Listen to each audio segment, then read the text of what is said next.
a comparação entre o processo do Lula e o processo do Bolsonaro. Você pode até não defender o Bolsonaro ou não defender o Lula. Aqui a gente não está falando de Lula e Bolsonaro numa defesa pessoal a cada um deles. A gente está falando de processo. Preste bem atenção na diferença. O Lula foi processado por corrupção ativa, corrupção passiva, lavagem de dinheiro, cerca de 80 milhões de reais naquela época.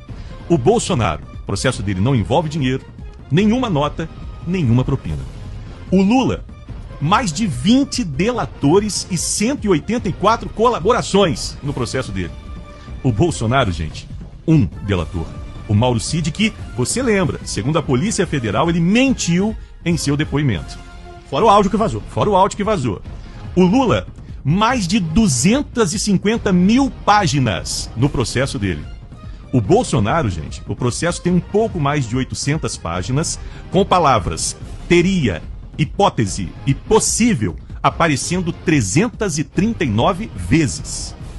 As palavras, teria, hipótese e possível aparecendo 339 vezes nesse processo de um pouco mais de 800 páginas. O Lula, mais de 3 mil provas, entre planilhas, e-mails. O Bolsonaro, uma minuta, sem assinatura, sem qualquer execução dessa minuta. O Lula, o filho dele, recebeu 100 milhões de reais em contratos. 100 milhões de reais em contratos. O Bolsonaro, ele sequer pode falar com o filho dele, que está nos Estados Unidos. O Lula, depois de condenado, ele fez até comício público. O Bolsonaro, antes de ser condenado, já está preso, inclusive com tornozeleira. E proibido de dar entrevista. O Lula deu entrevistas. O Bolsonaro não pode sequer falar, não pode sequer se pronunciar. O Lula foi condenado, gente, em primeira instância, perdeu, recorreu ao TRF, perdeu, recorreu ao STJ, perdeu, impetrou um habeas corpus no STF, perdeu, ou seja, ele conseguiu recorrer durante todo o seu processo. O Bolsonaro já está sendo julgado pelo STF, sem possibilidade nenhuma de um recurso. Mesmo não sendo presidente. E detalhe, hein?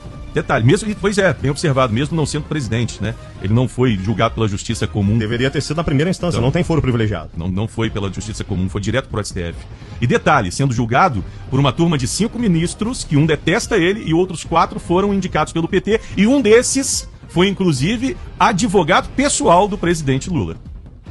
O Lula, gente, o processo durou cerca de 4 anos. O Bolsonaro, da denúncia feita até o julgamento, sabe quanto tempo até agora? 4 meses. A estrutura montada em Brasília de segurança ali na Suprema Corte não é para garantir a segurança do réu, porque geralmente é o que acontece, né? A população fica revoltada com o criminoso. Ali o Bolsonaro pode andar tranquilamente. Todo o aparato de segurança feito ali em Brasília é para proteger os julgadores. Ou seja, os ministros, os juízes que estão julgando o caso. Você pode até não gostar do Bolsonaro, você pode até não gostar do Lula, mas entendeu a diferença entre o processo dos dois? Fica aí para reflexão. E né? Algo em comum, Betinho, que aconteceu ontem, que assim, isso não é normal no universo jurídico. Porque, falando de técnica, não existe o relator, quando está expondo ali o seu relatório, que é no início, como aconteceu ontem, ele já antecipar qual é o resultado do julgamento. Alexandre de Moraes fez isso. Fez isso. Alexandre de Moraes todo político. Não, né? Alexandre de Moraes, quando estava relatando o andamento da investigação e do processo até ali, ele já falou várias vezes qual seria o resultado, a condenação do Bolsonaro e dos demais réus. É o que eu tô falando, cara, é circo. Aquilo ali é um circo de horrores. Já tá pronto há muito tempo.